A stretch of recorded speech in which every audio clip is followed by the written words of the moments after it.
بسم اللہ الرحمن الرحیم۔ السلام علیکم دوستوں۔ جب میرے بابا اور امی کی شادی ہوئی تو بابا نے حق مہر کے طور پر امی کے لیے سورہ آل عمران حفظ کی، اور جب میری شادی ہو رہی تھی تو بابا نے میرے شوہر کو بھی یہی کہا کہ وہ میرے حق مہر میں قرآن کریم کا ایک سورہ حفظ کرے۔ اس کے بعد شادی کرنے کا کہا گیا۔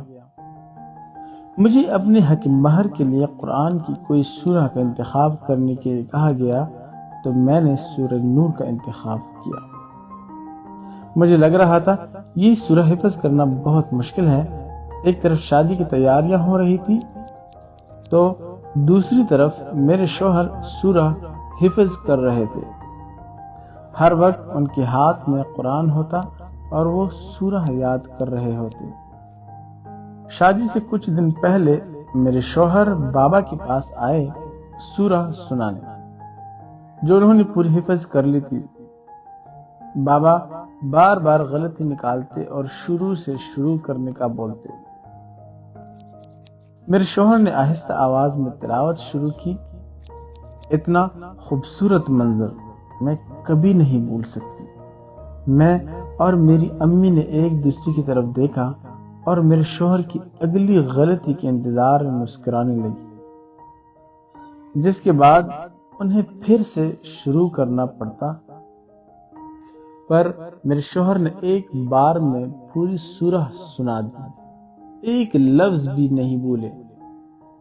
سورہ سننے کے بعد میرے بابا نے انہیں گلے سے لگا لیا اور کہا کہ میں اپنی بیٹی کی شادی تم سے کروں گا، تم نے اس کا حق مہر ادا کر دیا ہے۔ انہوں نے مجھے کوئی مالی حق مہر نہیں دیا، نہ ہی ہم نے کوئی قیمتی زیور خریدے۔ انہوں نے مجھے کہا ہم دونوں کے درمیان حلف و معاہدے کے طور پر اللہ کے الفاظ کافی ہیں۔ دوستوں، اب میں سوچتی ہوں مستقبل میں میری بیٹی اپنے حق مہر کے لیے کون سی سورہ کا انتخاب کرے گی۔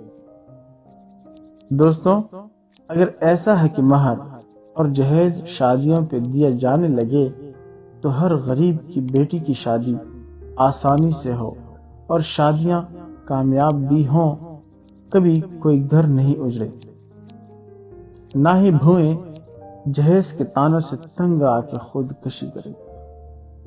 دوستوں، ہمیں ایسا ہی جہیز نامہ، ایسا ہی حق مہر اپنی شادیوں پہ اپنی بیٹیوں کے لیے رشتے میں طے کرنا چاہیے۔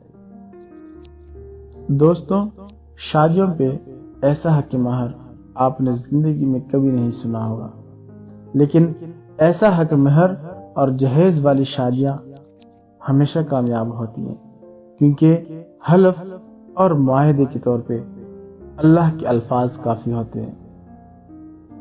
دوستوں، امید رکھتا ہوں آپ سب کو یہ ویڈیو اچھی لگی ہوگی۔ ویڈیو پسند آنے کی صورت میں لوگوں کے ساتھ اسے شیئر کریں، لائک کریں، کامنٹ کریں، اور اگر آپ ہمارے چینل پہ نئے ہیں تو سبسکرائب کریں اور ساتھ میں گھنٹی کا بٹن ضرور دبائیں تاکہ آپ سب کو نئی آنے والے ویڈیو کی نوٹیفیکیشن ملتی رہے۔ جزاک اللہ۔